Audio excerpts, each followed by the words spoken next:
The first time I heard the ping, I was wide awake, sober, and staring at my own hands like they belonged to somebody who drowned and gotten back up anyway. Rosa had called off our engagement a week earlier, and I've been doing that thing where you keep moving so you don't have to feel anything. Pack a box, wash a plate, answer an email, stare at the wall, forget why you're in the room. The relationship had been collapsing for months, but the actual break still hit like a winch line snapping. One second you tied off, next second you're swallowing air and watching your life drift away from you like it's on the wrong current. She didn't want to move in with me. My parents didn't like her. And yeah, small detail, she was in love with some other guy. Henry. I didn't even hate him. Not at first. I hated myself for being so easy to replace.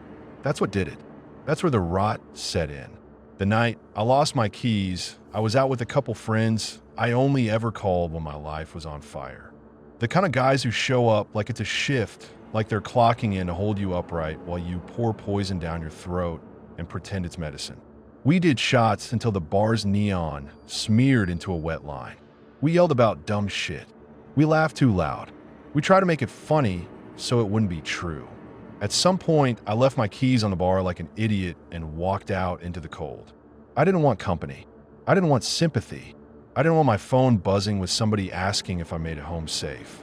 I wanted quiet, and I wanted to stop seeing her face everywhere. I took what I thought was a shortcut down past the industrial lots, the fenced-off stacks of pallets, the warehouse backs where the town keeps its ugliness so the tourists don't have to look at it. You can't really get lost in Aberdeen, not the Scotland one. The place is built around water like a bad habit. It's not pretty water either. It's gray harbor water that smells like diesel and rot. Gray's Harbor. If you've never been, it's the kind of place where the fog hangs low and the gulls scream like they're pissed at you personally. Everything tastes faintly like salt and metal, even the air. That night, the fog was thick enough to chew. I was cutting through a service road behind the old processing plants, aiming for my apartment, and the ground dipped where the bulkhead drops to the river mouth. The tide was in, and the water was high and black. I remember my boot sliding on wet algae. I remember my stomach lurching like I'd stepped off something high. I remember grabbing for a chain-link fence that wasn't there, and then I was leaning against it. A wall, not a fence, not a railing. A wall like a ship's side, cold and smooth and impossibly tall. It rose out of the dark water at a hard angle, like it had been built to keep something in. I pressed my palms against it because I needed something steady, and it felt like touching the skin of an iceberg, dead cold. No give, no texture. Not concrete, not steel exactly, just nothing, like the idea of a wall. I slid down until I was sitting on wet gravel with my back against it, and I cried. Full body, choking, ugly crying. The kind you do when there's nobody around and you don't care if you sound like you're dying. My phone was in my hand. Of course it was. I was drunk and miserable, and I had that compulsion, that addiction, to look for proof that she was fine without me. I opened Instagram, and there she was smiling. The kind of smile she used to save for me. Henry's arm around her like it belonged there. A little caption about new beginnings and can't wait for what's next. Like the years we had together were just a boring season finale. I stared at his face for too long, and something in me snapped into a simple, stupid wish. When all was said and done, I wanted to be him. Not better than him. Not above him. Him. His skin, his calm, the way she leaned into him like it was natural. I wanted to unzip my life and step out of it, and put his on like a dry suit. Cut me some slack. I was not in a good place. I must have blacked out for a while, because the next memory is me standing up, palms still on that cold wall, and hearing a sound that didn't belong outside. A clean, sharp ping. Like sonar. Not loud. Not coming from any direction. It was inside my skull, behind my right eye, and it was so crisp it made my teeth ache. I flinched and looked around like I was expecting to see a submarine periscope rise out of the river. There was nothing, just black water licking at the rocks and fog swallowing the lights. I laughed once, dry and mean, like my brain was trying to convince itself it was funny. Then I walked home without my keys, without thinking, without feeling my feet. I was moving out of town anyway. That was one of the things Rosa and I fought about. She didn't want to leave. I pretty much had to. I've been offered a position at an import outfit just outside Aberdeen. Again, not the Scotland one. Coastal Washington. It wasn't glamorous, but it was a real jump. The company handled freight coming through the harbor, containers, refrigerated shipments, parts for offshore rigs, the kind of stuff that smells like oil even when it's clean. They've been impressed by my pitch for expansion. I didn't do manual labor. I did numbers, routes, capacities, contracts, the boring guts that keep ships moving and money flowing. And they dangled a promotion and a shot at presenting the full proposal to the board plus 2 external clients. If I could land it, it was 6 figures easy for a good chunk of the year. But once we scaled, the whole thing was a ladder out of the pit I'd been living in. Whenever I wasn't ripping myself apart over my collapsing love life, that pitch was all I thought about. Packing was hell. You don't realize how much of your identity is just shared objects until you start separating them. Her mug for my mug, her towels for my towels, her hair ties in the bathroom drawer like little landmines. We'd been together since middle school. Now I was closing in on 30, and my brain kept reaching for Rosa, and like it was a reflex, like a stutter. I would stand in the bathroom mirror and whisper names to myself like I was trying to remember which one fit. I'm not a Mark, not a Ken, not a Liam. Stupid, I know. But when you've introduced yourself as Rosa and you, well, you get it. It's that, and that kills you. We were always a pair. Now it was just me, and me felt thin and unfinished. I took her things over to her place while she was at work. I didn't want the confrontation. I didn't want her face doing that pained look that made me feel like the villain and the abandoned dog at the same time. The moving van got double booked. The company forgot I ever called. I almost screamed at the kid on the phone. I ended up bribing a guy from a marina who had a flatbed and didn't ask questions. My last night in the old place, I didn't sleep. I sat on the floor with my back against the bathtub and listened to the pipes. They gurgled like they were breathing. Every now and then I swore I heard that clean ping again, faint like a distant buoy bell. In Aberdeen, the apartment they put me in was close enough to the harbor that you could feel the tide in the air. Salt and rust, diesel, rotting kelp when the wind came in wrong. There's always a sound, even at night. Waves slapping pilings, ropes creaking, a ship's horn far off like something big complaining in its sleep. Sometimes, if you stood still long enough, you'd hear the deep thump of engines through the ground, like the whole town was sitting on a living thing. Those first days were all about firsts. First breakfast in a new kitchen, first beer on a new couch, first walk around the neighborhood pretending I wasn't just killing time so I didn't have to sit in my own head. It was mostly people my age with small families and older folks walking dogs like it was their job. There was a bait shop, a taco place, a shitty little grocery store that always smelled like wet cardboard. My office was down near the port, a squat building with faded paint and windows that always looked dirty because the air out there was full of salt. You didn't really see the ocean from my desk, but you felt it. Everything in that building had a thin film on it, like the sea was slowly reclaiming it. The metal parts of the chairs had little rust freckles. The air vents tasted like brine. They required on-site 4 days out of 5, hence the move. The board meeting was up in Winnipeg, though. Inland, but still water if you know the place. Rivers cutting through it. A city built around currents and flood control and the quiet threat of spring melt. My pitch was about expanding capacity and shifting freight lanes through river-linked terminals, feeding inland distribution like arteries. Water moves everything, even when you pretend it doesn't. I was overworked. That's not me being dramatic. I was fucking overworked. I stayed up until 10 or midnight most nights, drawing up estimates, chasing answers from guys in Manitoba about truck availability and seasonal constraints. Legal wouldn't sign off on manifests. Ops kept changing their numbers. Everyone wanted certainty in a world that runs on weather and machinery and human error. I refused to get caught without an answer. That's how good ideas die. Some asshole asked a question in a boardroom and you blinked too long. One night, I came home close to midnight, took a shower, and fell asleep face first on the couch in my work shirt and tie. I remember the damp fabric sticking to my chest, smelling faintly of harbor air because it never really left your clothes. That night, I dreamed of the wall, not the river, not the bar, just the wall and my hands on it, palms flat, like I was holding on to something that could hold me back. In the dream, the wall was underwater, and somehow I could still breathe. My hair floated. My tie drifted like seaweed. The cold went through my skin and into my bones, and it wasn't painful. It was comforting, like the wall was listening, like it wanted me to pour everything into it so it could take the weight. In the dream, I cried about wanting to be Henry. I said it like a prayer, like a bargain. Then the ping started. It wasn't loud. It was neat, clinical, a perfect tone, like a sonar pulse or a depth alarm.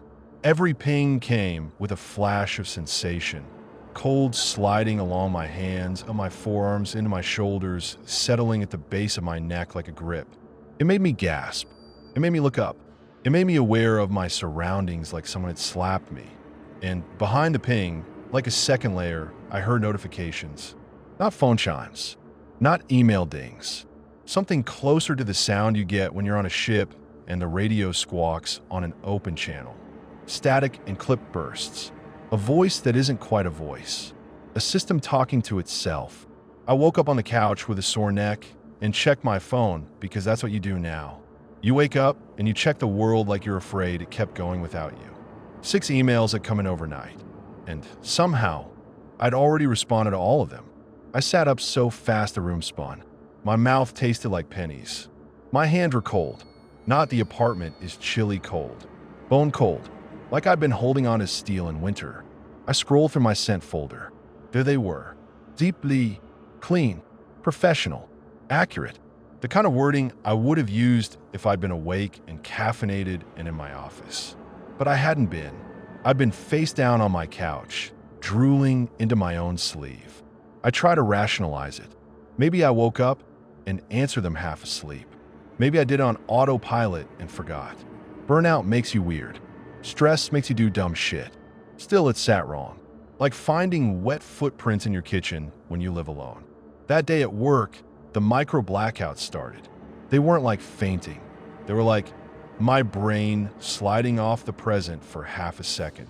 It would start with that cold running along my hands, and then the ping, and then blank. Not darkness, not sleep, just a moment where I forgot who I was and what I was doing, like someone had yanked the power cord on my identity. Once it happened while I was standing at the printer. I watched the paper come out, and for a second, I didn't know what paper was. I didn't know why I was holding it. I didn't know why the humming of the fluorescent lights made me want to scream. I looked down at my hand like it was an alien object. The skin looked too tight. The veins looked too dark. There was a faint sheen on the hair at my knuckles like salt crystals catching light. I snapped out of it when my phone buzzed. Not even with a sound, just the vibration. It grounded me. I grabbed the phone like a lifeline and opened Instagram without thinking. Rosa again. Rosa and Henry. Beach photos. A dinner. Her smile.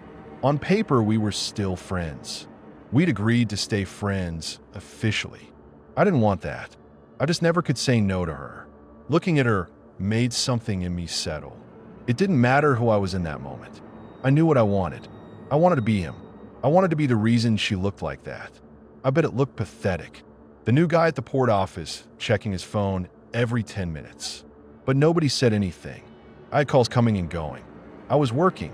I was always working. Most of them went home at 5 anyway. They didn't see me still there at 9 with my tie loosened and my eyes burning, staring at spreadsheets like they were going to save my life. At night, the dreams got worse.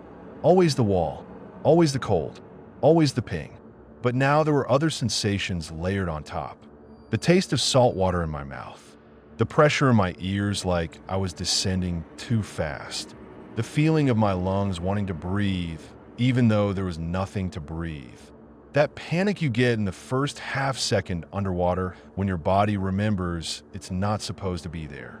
In the dream, I'd sit at an imaginary desk underwater and type responses. Not with a keyboard, more like with the tips of my fingers against the wall, tapping out messages on cold nothing. I'd hear the radio squawk. I'd hear the sonar ping. I'd feel the wall accept every thought like it was pulling it out of me. When I woke up, those things were done. Emails answered. Calendar invites sent. Vendor questions resolved. Ops reassured. Legal placated. It got frequent enough that I stopped calling it coincidence. So I tested it. One night, I put my phone and laptop in the kitchen and locked my bedroom door. I told myself I couldn't sleepwalk to the kitchen, unlock my laptop, log in, type coherent replies, and then get back in bed without waking up. I'm not that kind of sleepwalker. I'm the kind that sleeps like a rock. I woke up at 6:17 a.m. with my mouth dry and my hands cold. In the kitchen, my laptop was open. The screen showed an email thread with a vendor. The last message was from me, timestamped 2:03 a.m. It wasn't just answered. It was answered well. My stomach turned. I grabbed the laptop and checked the login history. Just me. Same IP. Same device. Same account. No one else. Just me. And the thing is, the replies sounded like me, but not like the version of me I tried to be. They sounded like the version of me I kept locked up. The impatient, mean part. The part that wanted to tell people to hurry the fuck up. The part that wanted to call everyone an idiot. That part wasn't usually in writing. It stayed in my head where it could do less damage. Except now, it was bleeding out onto the screen. During the day, I started hearing things before they happened. Not like psychic bullshit, more like the awareness you get when you're on a boat and you can feel the engine change before you hear it. Like your body senses the vibration through the deck. I would sit at my desk and before my phone buzzed, I'd feel the buzz in my teeth. Before an email came in, I'd hear the ping behind my right eye. Before a call, I'd feel the urge to pick up and I'd already have the first sentence of the reply lined up in my mouth. And it wasn't just emails. I'd hear the VHF radio from the dock in my head sometimes, faint, like it was on the other side of a bulkhead. A captain calling in for clearance. A deckhand swearing. Static. A clipped laugh. I'd look up and see nothing because I wasn't even near the docks, but my skin would prickle like I'd been splashed. My boss noticed my output and loved it. Jerry was a small-town guy with big city dreams, but he was solid. Not the kind of boss who screams. Not the kind who sends you emails at midnight and expects you to answer. He was the kind who'd rather you go home and sleep because he actually believed in work-life balance like it wasn't a joke. He drove this beat-up egg-white Kia with rust along the bumper, and you'd never guess he was probably the richest guy in town. His wife dropped off lunch sometimes, and he'd light up like a teenager. It was annoying and kind of sweet. Jerry loved my work. He'd sign off on anything I put in front of him. He also started looking at me like I was a leaking pipe. One day, he stopped at my desk while I was halfway through a sandwich, reading some dry-ass analysis about inland port growth and floodplain infrastructure, so I could have citations ready for the board. "You ever take breaks?" he asked. I kept my eyes on the screen because if I looked up too fast, the room might tilt. "Not much," I said. "Lot to do." "There's a coffee place down the street," he said. "They make this cheesecake that's insane." "Not a cheesecake guy. They make other food too," he said, and he laughed like he was trying to make it light. He put a hand on my shoulder. The instant his hand touched me, the cold hit. Not from him, from inside my own body. Like the wall had reached up through my spine and grabbed me by the base of the skull. Ping. Jerry's smile froze. He leaned closer, eyes narrowing. "You all right? You got something in your..." Pressure built behind my right eye, sharp and sudden, like someone was pushing a thumb into it from the inside. I stood up so fast my chair scraped. "Bathroom," I choked, already moving. I made it into the stall and puked like I'd been poisoned. No nausea, no warning, just my body deciding it needed to eject something. When I looked in the mirror, I saw what Jerry had been seeing. My right eye was a mess.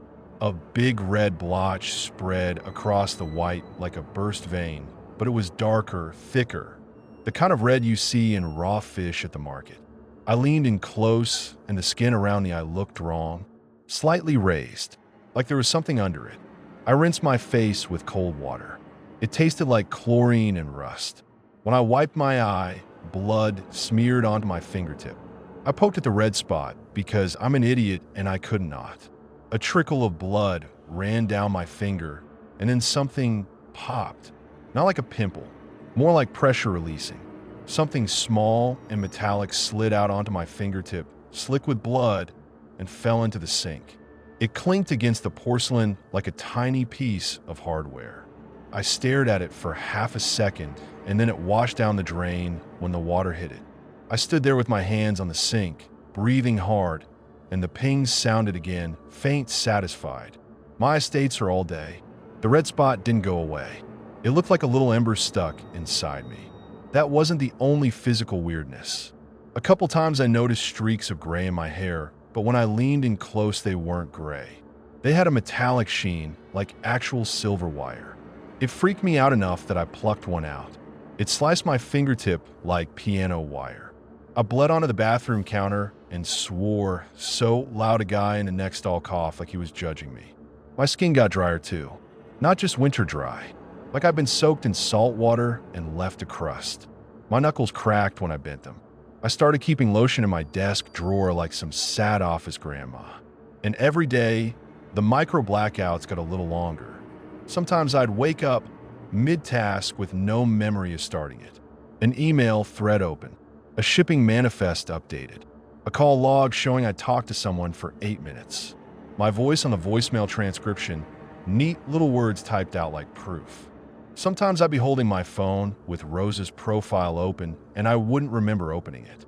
I'd just be there, staring at her face, calm like a diver staring at a depth gauge. The worst part was how normal it started to feel, like my brain was adjusting to it, making room, making excuses, like a crew getting used to a bad noise in the engine room, because stopping to fix it would mean admitting you might sink. Rosa showed up on my doorstep one evening, and I almost walked right past her. I'm not proud of that. It just didn't click. I saw a woman standing there, hands in her pockets, shoulders hunched against the damp, and my brain labeled her stranger and moved on. She cleared her throat. Hey, I stopped and turned. It was Rosa. It took a full, stupid second for my mind to accept it. She looked thinner. Her hair was pulled back. Her face had that tired look people get when they've been sleeping weird. She looked like she'd been crying earlier, but she held herself like she was trying not to give me the satisfaction. I said, and it came out wrong. Too flat. You okay? She asked. I wanted to laugh. I wanted to say no, I'm losing my fucking mind and something is crawling behind my eye. Instead I said, working a lot. Henry's parents live up here, she said. We're visiting. I haven't heard from you. I nodded like that explained everything. She looked me up and down, and I felt the sting behind my right eye again. That ember heat. I blinked, and for a second her face looked red, like she was lit from underneath by some deep-sea emergency light. Blood red. You look, she started. Her phone buzzed. I saw the blue sunflower background when she glanced down. I knew that background. I'd seen it 1,000 times. Her expression changed instantly, like a switch flipped, like she'd been yanked by an invisible line. She looked up at me, eyes cold. What the fuck is wrong with you? What? I said, genuinely lost. She didn't answer. She turned and walked away fast, like she needed distance before she exploded. My phone buzzed in my pocket. I pulled it out and my stomach dropped through the floor. Outgoing text message. From me. To her. Sent seconds ago. I'll never forgive you. My hands went numb. Not metaphor numb. Actual numb. Like I'd been holding on to something frozen. I stared at the screen until the words blurred. I hadn't typed that. I hadn't even touched my phone. My hands had been at my sides. Rosa, I called, and my voice cracked like a bad radio signal. She didn't turn around. She just kept walking. I stood there like an idiot in my own doorway and watched her disappear down the sidewalk, swallowed by the damp gray air like she'd never been there at all. Inside, I sat on the couch with my phone in my hands and tried to force logic back into my skull. There had to be an explanation. A glitch. A delayed send. A pocket text. Something. But I knew that wasn't it because I could still feel the cold on my palms like I'd been touching that wall again. I opened my laptop with shaking hands. I sat on a chair across the room like I was afraid it would bite me. I logged into my email and stared at the sent folder. Nothing unusual. No weird messages. No, I'll never forgive you in an email thread. Just normal work shit. Freight. Schedules. Contracts. I sat there and waited like a man waiting for a storm he can smell but can't see. My mind drifted to the wall without my permission. The smooth, cold nothing. The way it felt like it listened. The way the ping lived inside it. I wanted to be Henry that night by the river mouth. I'd said it like a wish. Maybe something had heard me. A ping behind my right eye. Clean. Sharp. My laptop screen refreshed. One outgoing email. From me. To Rosa's work address, which I hadn't used in years. Timestamped just now. Subject line, I wish I was him. I stood up so fast my chair tipped over. My throat made a sound like I was choking on seawater. I pointed at the screen like that meant anything. Like I could shame it. Like it was a dog that had pissed on the carpet. What the fuck? I said out loud. What the fuck? On my laptop, the little sticky note app popped open in the corner by itself. Neat cursive font. What the fuck? I backed away until my calves hit the coffee table. My skin crawled. My right eye throbbed. The ping hit again, and for half a second I didn't know my own name. I didn't know what my hands were for. I didn't know why a room had corners. Then it snapped back, and I was just a man in an apartment by the harbor staring at his laptop like it was possessed. I didn't handle it well. I kicked the chair. I kicked the laptop off it. It hit the floor, and the screen spiderwebbed. I kicked it again. The sound of plastic cracking was satisfying in a stupid, primal way. I grabbed it by the hinge and threw it into the wall hard enough to leave a dent in the drywall. A photo frame rattled and almost fell. My degree. Proof I was supposed to be a functional adult. The laptop on the floor made a notification sound. Not from speakers. Not from any system. I heard it in my head. Ping. I grabbed my phone and threw it off the balcony. I heard it bounce off something metal in the alley behind the building. A sharp, final crack. For a moment, I stood there with my heart hammering and my fingers ice cold, listening. No hum from electronics. No screens. No voicing. Just the distant slap of waves and the low groan of a ship moving somewhere out in the fog. I turned off every light because the tiny electric hum in the bulbs suddenly felt like it was inside my teeth. I stood in the dark with my hands out, counting breaths, trying to prove to myself I was still in control. Of course I'd overreacted. Of course I was losing it. I hadn't been myself in weeks. Stress, sleep deprivation, salt air, whatever. Then the ping came again. Not from the laptop, not from the phone, from nowhere. From inside my skull, behind my right eye, like a buoy light blinking in black water. And with it, I knew, just knew, that somewhere something had been sent. I didn't have a screen to confirm it. That almost made it worse.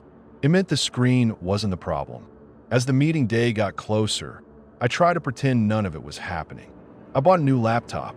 I got a cheap burner phone. I changed passwords. I turned on two-factor authentication. I checked login histories like a paranoid asshole. Everything said it was just me. I started sleeping with my hands tucked under my thighs so I could wake up and prove they hadn't moved. I started taping my bedroom door shut with painter's tape like that would stop anything. I started leaving my devices in a drawer and putting a heavy chair in front of it like I was locking up a wild animal. Didn't matter. The work kept getting done. Replies kept going out. Calendar invites kept being accepted and declined. Documents kept getting edited. My boss was thrilled.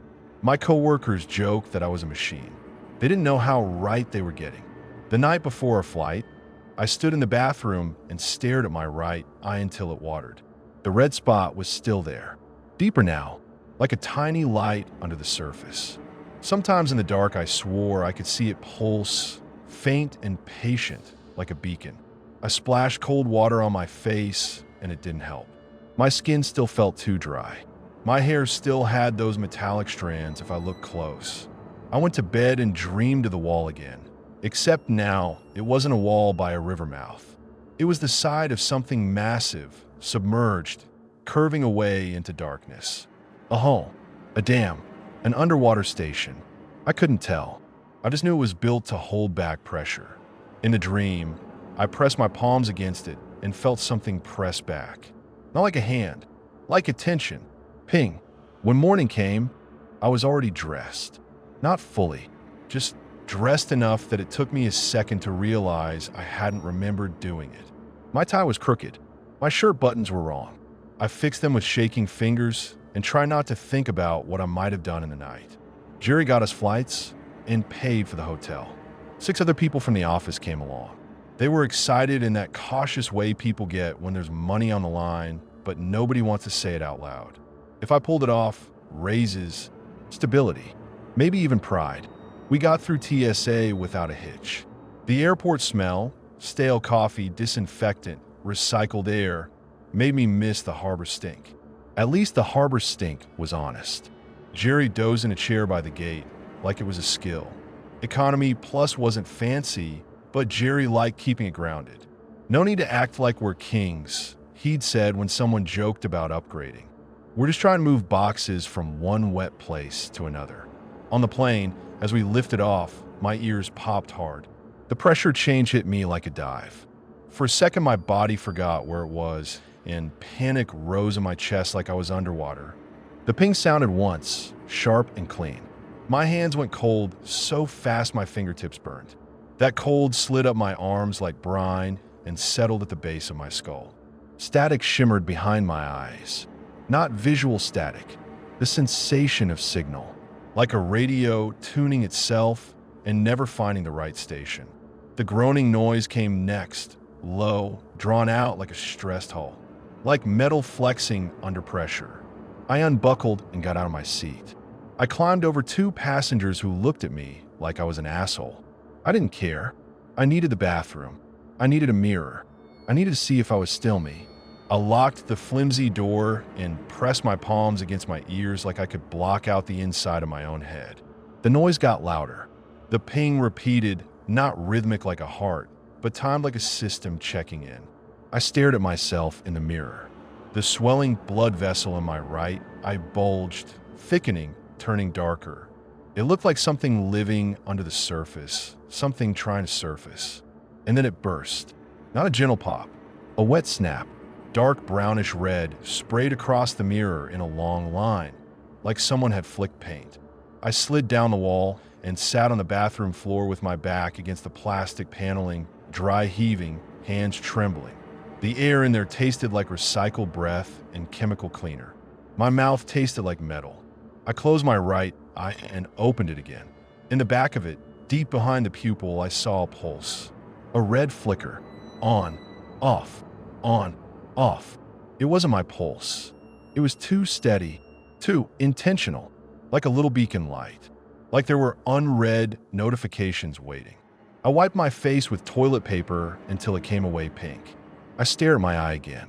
The iris had a gray hue now, like fog trapped under glass. The pupil looked too black, too wide. When the red pulse hit, it reflected faintly in the mirror like I had a tiny emergency light installed in my skull. I stood up on shaking legs and leaned close. For a 6 second, I thought I saw movement back there, like something shifting behind the eye, not flesh, not muscle. Something mechanical, something slick. A thought slid into my head, smooth and cruel. Henry wouldn't have this problem. Henry wouldn't be chasing some big deal. Henry would be happy in his shitty little comfortable life, and Rosa would be happy with him, and nobody would be trying to climb out of anything. Maybe I was an idiot for trying. Maybe wanting more was the whole disease. But that thought didn't stop me. It just made me angry. She should have stood by me, thick and thin. That was the promise. I wiped the mirror clean as best I could and unlocked the door. When I stepped back into the aisle, the cabin lights felt too bright. Everyone's faces looked waxy. Jerry looked up at me with concern and then tried to hide it because Jerry was the kind of man who didn't like making things awkward. When we landed, Jerry pulled me aside near baggage claim. He put both hands on my shoulders and looked me in the eye. "You don't look all there," he said quietly. You sure you're up for this? I forced a smile that felt like it belonged on someone else's face. I can't miss it. I know you can't miss it, he said. That's why I'm asking. If you're sick, be sick. But don't walk into that room and blow yourself up. We got a lot riding on this. I'm fine, Elite. Jerry held my gaze a second longer than normal, and his eyes lingered on my right one like he was trying to figure out if the light he saw was real or just airport glare. He exhaled slow. I'm trusting you. Another pat, like he was sealing the deal with his hands. We got our bags and took an Uber. Winnipeg looked cold and flat through the window, sky low and gray. The river cut through the city like a dark scar. I sat in chunks along the banks. Water, even here, even inland, still running everything. The hotel was fancy in that corporate way. Thick paper notebooks, signature napkins, the kind of place where the carpets swallow sound and you feel like you're walking in a padded cell built for rich people. We had a couple hours before the meeting. Some of the associates were having brunch with Jerry and the clients. That left me alone in the rented conference room to set up. I like being alone, not because it was peaceful, because nobody could see me when I flinched at things that weren't there. I plugged in my new laptop, opened my files, checked my slides. Everything was in order. Estimates, graphs, talking points, handouts, my whole future packed into a neat presentation. My phone was muted, laptop volume down, no Bluetooth, no smart speaker, no unnecessary systems. I sat at the conference table and watched the clock tick down, trying to breathe. There was condensation on the windows.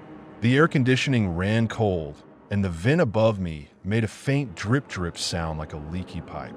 It was stupidly comforting. Water noise. Normal water noise. 2 minutes before Jerry was supposed to walk in with the others, the ping hit. Sharp. Clean. My hands went cold on the table. The red pulse in my right eye flickered faster. And without looking at any screen, without any sound from any device, I knew something had happened. A message. Sent. I could see it in my head like an image reflected in black water. Text messages. Emails, all from me to Rosa. Little thoughts that never should have left my skull. Miss you. Hate you. Wish I stayed. Wish you drowned. Wish I was him. Wish you'd choke on his name. Not phrased like that. Not all of them, but the vibe was there. Raw impulse stripped of shame, fired out like a flare. I felt sick. Not stomach sick. Soul sick. And then, like the ping was a doorbell and someone finally answered, my right eye pulsed, and a reply surfaced in my mind with horrible clarity. I'm blocking you. I'm glad Henry is nothing like you. The door handle to the conference room clicked. The door swung open and the cold conference room air shifted like somebody had cracked a hatch on a boat. Jerry came in first, still holding that refined face. 3 associates followed him. 1 client, 2 bored people, all of them with travel and posture and coffee breath and that clean, dry hotel smell that makes you forget you're still an animal. I stood up. My right eye pulsed. On, off, on, off. I felt the wall under my palms, even though my hands were empty. Jerry glanced at the stain on my collar from earlier, brown-red that wouldn't wash out in a plain bathroom. He didn't comment. He just nodded like he was trying to keep the day from tearing. All right, he said low. Let's do it. I clicked the remote. Intro slide came up. Company logo. Title. Nice, clean, corporate lies. I started talking, and for a minute it worked. My mouth moved. My voice sounded like me. I hit the beats. Timeline. Capacity. Risk. Contingencies. I was in it. I could almost pretend I was normal. Then I got to the last line of the intro, the credit slide with the names. My name wasn't there. Not blank like it got deleted. Replaced. A different name in the same font. Same size, same place. Henry. It wasn't even subtle. Like a joke somebody would dare you to react to. My stomach dropped so hard I swear I felt it tug my spine. I blinked and the red pulse behind my eye flared bright enough that the room's whites went pink. Jerry shifted in his seat. 1 associate frowned at the screen. Someone cleared their throat like they could cough the awkwardness away. I opened my mouth to explain. Nothing came out. Not a stutter, not nerves, just dead air, like my throat had been disconnected. The room waited. Then the speakers on the conference table, Bluetooth ones I hadn't even paired, crackled. A long electric hiss, like seawater in a radio, like a VHF open channel dragged through sand. And a voice came through, Mine, but wrong, flattened, slowed, like it was being pushed through a pipe. I can't accept that. The words hit the room, thick and ugly. Everyone looked at me, then at the speaker, then back at me like I'd thrown my own voice across the table. I tried again. I forced air. I pushed my throat like you push through pressure at depth. Nothing. The speaker kept going. I didn't say that. I'm not saying this. It sounded like a thing imitating me, like a recording someone had left underwater and it had grown mold. Phones started vibrating on the table. One by one, a chain reaction. The little rectangles waking up like fish flashing in a net. The first associate's watch lit up. Then Jerry's. Then someone's laptop in their bag chimed from inside the fabric like it was alive. Ping. Not an email ding. Not a text tone. A sonar ping. Clean. Clinical. It went through my teeth. I felt my hands go colder than they'd been on the plane. The cold climbed my arms and locked at the base of my skull, like a diver's hood pulled too tight. The speaker kept talking, and it wasn't my careful work voice anymore. Fuck this, it said, loud enough that one woman physically flinched. How can you not see this as a done deal? I shoved the remote at the table like that would stop anything. It clattered. I pointed to my mouth, my throat, frantic. I made a sound, half croak, half sob. The room didn't know what to do. People don't have a script for your employee's voice is coming out of the room itself. Jerry stood up fast, chair scraping. Cut it, he snapped, as if he could command it the way he could command schedule. The speaker hissed back like it hurt him. Jerry's trusting you. It mocked, and I felt my stomach turn because it knew that phrase like it had been inside the moment. Somebody's phone on the table opened to a sent message screen by itself. I saw it from where I stood. A text. From me. To Rosa. I can't accept that. The client's face tightened. Is this? The speaker cut him off. Why do I have to convince you to get rich? It said. You want a safe route? You want a safe route? There's no safe route on water, you morons. It started laughing, short bursts, like air trapped in a regulator. People reacted like they were being assaulted. One guy clapped his hands over his ears. The woman with the hearing aid yanked it out and threw it across the carpet like it burned her. Jerry's eyes went huge. I felt something in my right eye shift. Not pain, movement, like a tiny mechanism changing gear. The room's lights flickered. The lamps in the corners strobed. The screen dimmed and brightened. A smell hit, hot plastic like an overloaded outlet. The air conditioning vent above me started dripping faster. Drip, drip, drip, like it was panicking. Then the fire alarm went off. But it wasn't the normal wail. It warped. It dragged like a dying animal. It sounded drowned. People bolted. Chairs toppled. A binder hit the floor and pages scattered like gulls. Someone grabbed their coat like that mattered. Jerry reached for me, his hand out, instinct, and I backed away because his touch would trigger the cold and I couldn't take more cold. Ping. The speaker kept talking even as bodies rushed for the door. I'm making it big, it said. I'm making it so fucking big. My laptop screen glitched.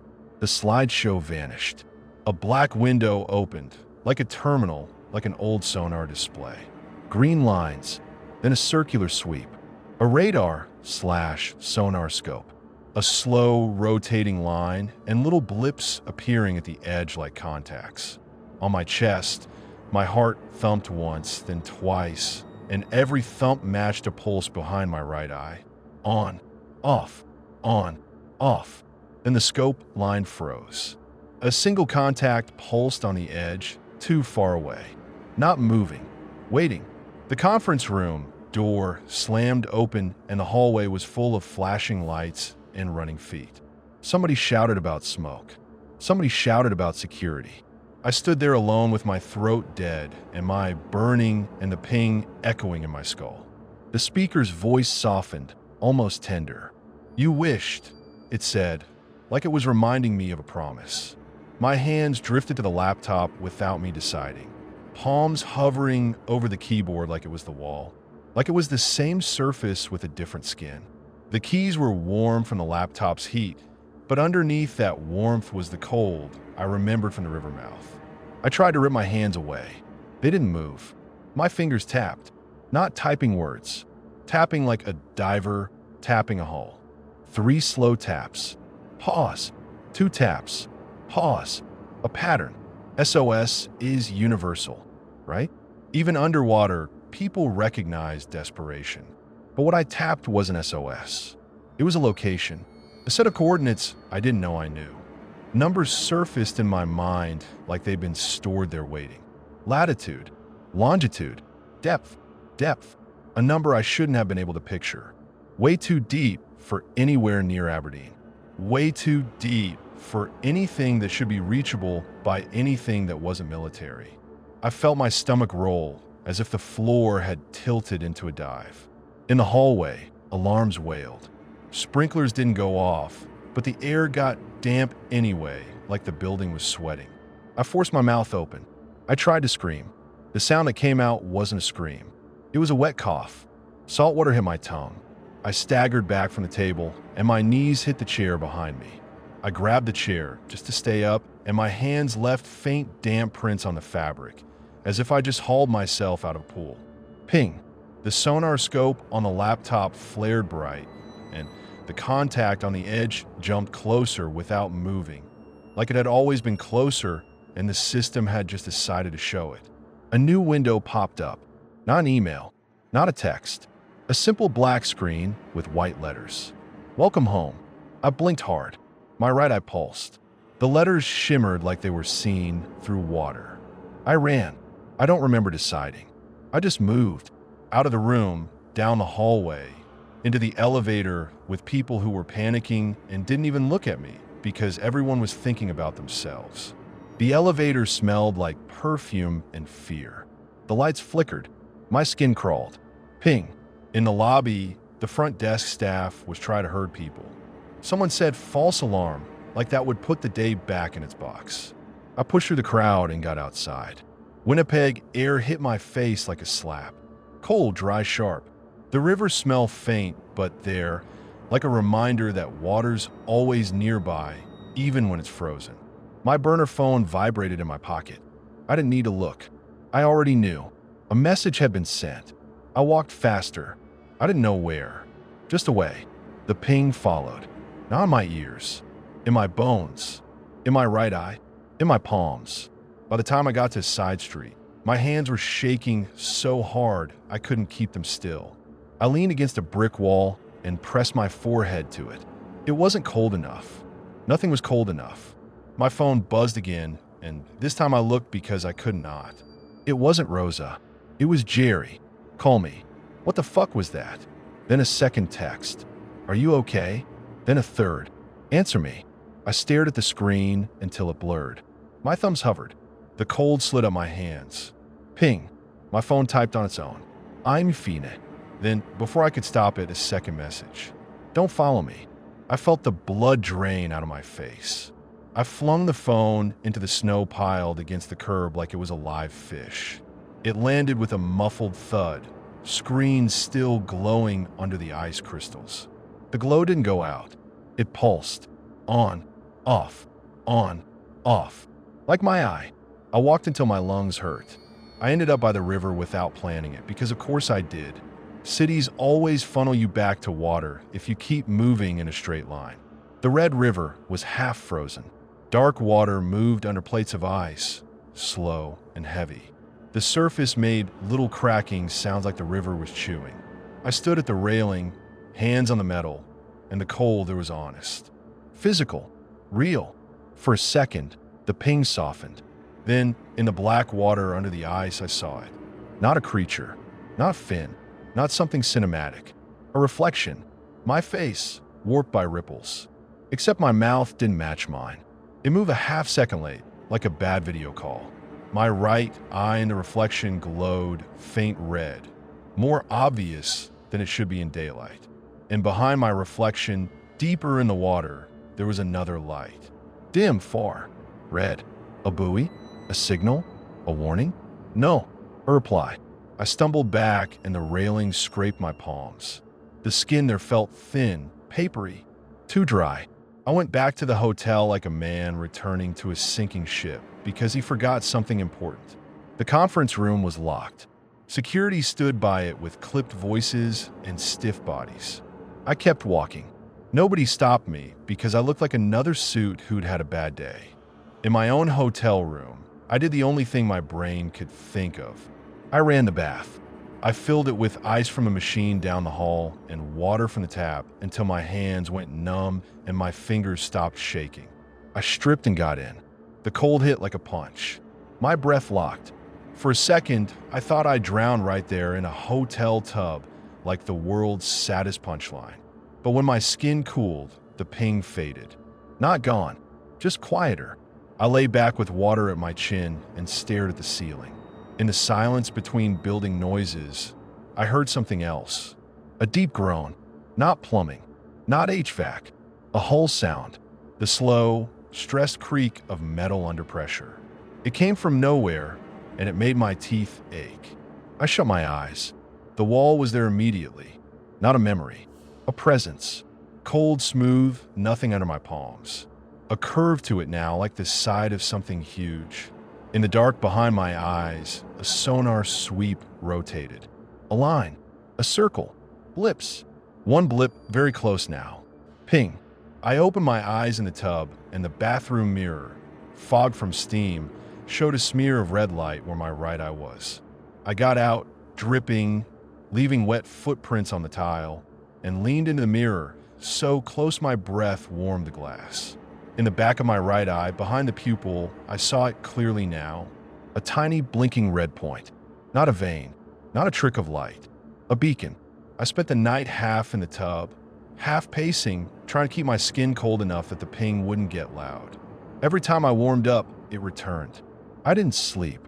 In the morning, there were dozens of messages on my phone. Jerry, coworkers, unknown numbers.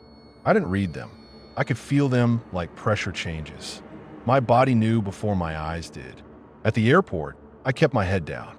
People stared at my eye because it looked wrong. Gray, too still, like a glass marble set in flesh. On the flight home, every time the plane shifted altitude, my ears popped and the ping answered like it was synced to pressure. By the time I landed back near Aberdeen, the harbor air hit me and I almost cried from relief. Not because it was home, because the smell of salt and oil made the whole thing feel inevitable, like I'd never actually left. I didn't go back to my apartment. I drove to the docks. Not the tourist docks. The working side. The place where floodlights buzz at night, and the water looks black even in daylight because it's full of silt and secrets. I walked past stacked containers and chain-link fences, past no trespassing signs, past men who glanced at me and didn't care because they'd seen stranger. The tide was low. The mud flats stank. The water made that soft sucking sound as it moved like it was hungry. I found the place without searching. My feet knew. My hands knew. A service access gate hung open like it had been waiting. Beyond it was a concrete bulkhead and a ladder down to a maintenance platform right above the waterline. The wall there was the same kind of smooth cold I remembered from that first night. Too perfect, too clean, like it wasn't built by humans. I stood at the edge and looked down into the water. It wasn't deep. Not here, just a harbor edge. But the darkness in it didn't match the depth. It looked like looking into a deep-sea trench through a crack. My right eye pulsed. On, off, on, off. I heard the sonar ping out loud this time. Not on my skull, in the air. A clean tone that bounced off concrete. A guy working nearby froze and looked around. What the hell? He didn't finish. His phone lit up in his pocket, and he yanked it out like it stung him. He stared at the screen, his face drained. Who the fuck? He started, then looked at me like I was the problem, like I'd done something to him. I didn't stop. I couldn't. I stepped onto the wet platform, and my shoes splashed in shallow puddles. The air was damp. Condensation slicked the railings. Everything was sweating. I put my palms on the wall. Cold. Immediate. Familiar. The wall felt like it took a breath. In my head, the sonar scope flared bright. The sweep line rotated once, then stopped. The contact wasn't on the edge anymore. It was under my hands. Ping. The water below the platform stirred. Not like waves, like something shifting under it. A low knock sounded from beneath the surface. 1, 2, 3. Pause. 2. Pause. 3. I knew that pattern now. I've been tapping it in my sleep. It was language. My mouth opened, and this time sound came out thin, hoarse. Stop, I said. The knock answered. My phone vibrated in my pocket, even though I turned it off. I pulled it out, and the screen was black. Then, from under the black glass, a faint red pulse lit. On. Off. The screen flashed a message without unlocking. You asked to be him. I swallowed. My throat tasted like salt and pennies. I didn't mean I started because that's what humans do. We bargain even when bargaining doesn't work. The wall under my palms went colder. I felt pressure in my ears like I was descending. My lungs tightened like I wanted to breathe water. My skin prickled like it was being kissed by cold current. I tried to step back. My feet didn't move. The water below darkened, like ink spreading. The smell of the harbor shifted. Less diesel, more deep ocean, that clean, rot smell you get when something old comes up. The knock sounded again. Closer, from directly beneath me. Something brushed the underside of the platform. The metal vibrated under my shoes. Not a wave, a touch. My right eye pulsed, so bright the world flashed red for a split second. The beacon in my skull was screaming. And in that red flash, I understood, clear as a dashboard light. It was never about Henry. That night, by the river mouth, I wasn't staring at him. I was staring at a screen. A way to speak without speaking. A way to send without saying. A way to push myself out through wiring and signal and light. I wished to be him, and whatever listened heard what I actually meant. I wanted to be the thing that carried him. The medium, the interface. The wall under my palms wasn't concrete or steel. It was a hull, a door, a seal for something built deep and far away, something that lived in pressure and communication and cold. A listening post, a thing that pinged and waited for replies. My skin burned with cold and my hands went numb. I felt something inside my right. I clicked like a latch. The water below the platform rose, not splashing, not wave-like. It rose like it was being pulled up by gravity reversed. Black water climbed the wall in a smooth sheet and touched my shoes. My body reacted like it always does around drowning. Panic, breath, heart. But the panic didn't matter. Because the moment the water touched me, the ping quieted into a steady hum. And for the first time in weeks, I felt aligned. Like a pressure equalizing. I looked down at my hands on the wall and saw the skin there wasn't dry anymore. It was slick, as if my palms were turning into something that belonged on a hull. Behind me, someone shouted. I didn't turn. There was a splash, a frantic scramble. Somebody had come down the ladder to stop me and slipped. I heard him hit the water, heard him gasp, heard him curse. Then I heard his phone. A sonar ping, clean and perfect, echoed off concrete. His scream cut off like a line being severed. The water around my ankles didn't feel like harbor water anymore. It felt dense, heavy, cold in a way that made my bones vibrate. In the black surface, my reflection stared back. My mouth didn't move with mine anymore.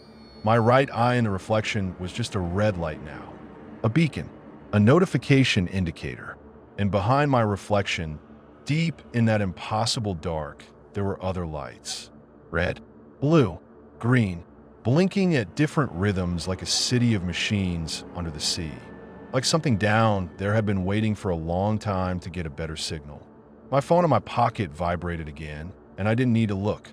I could feel the messages, feel the network, feel the threads connecting every wet wire, every undersea cable, every sonar array, every buoy, every ship radio open on the wrong channel. I could hear arguments in distant cabins through cracked VHF speakers. I could hear Coast Guard chatter. I could hear a rig supervisor swearing at a pump. I could hear a child's tablet playing cartoons in a house miles inland. Because even there, the pipes carried water and water carried sound and signal. I didn't have to speak. I didn't have to type. I just had to think, and the thinking moved through the system like current. Jerry's name flashed in my mind like a contact. Rose's name like a tab I could open. Henry like a profile picture I could zoom into until it pixelated. The harbor water climbed to my knees. My chest tightened. I should have fought.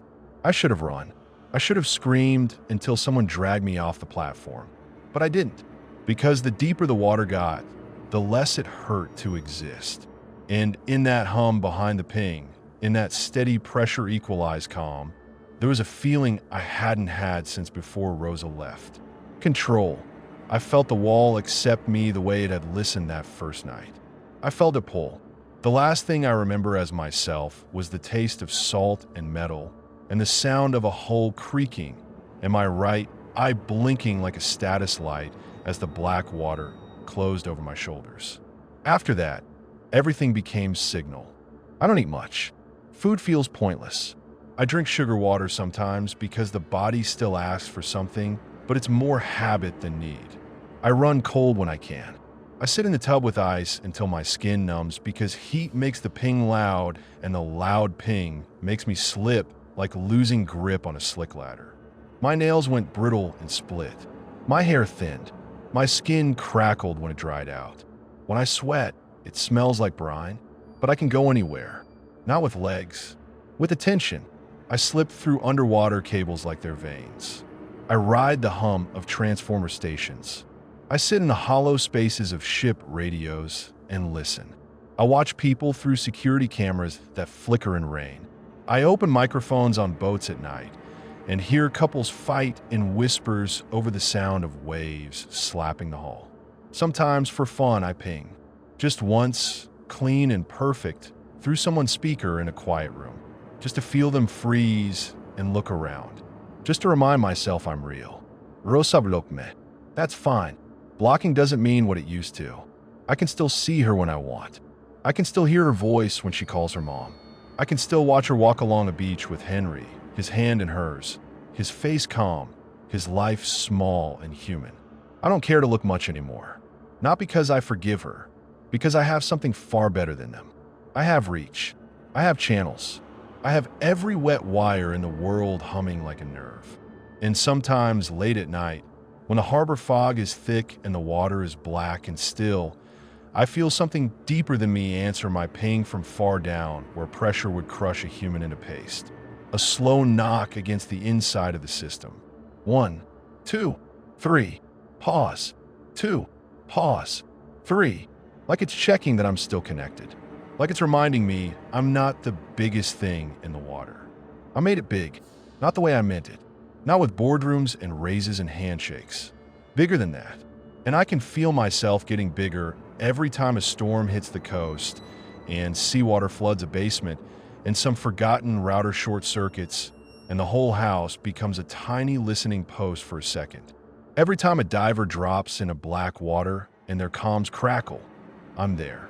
Every time a ship crosses a dead zone and the radios hiss, I'm there. Every time somebody stands at the edge of a river mouth at night, drunk and heartbroken, and presses their hands to a cold wall and wishes for a different life, I'm there. Ping.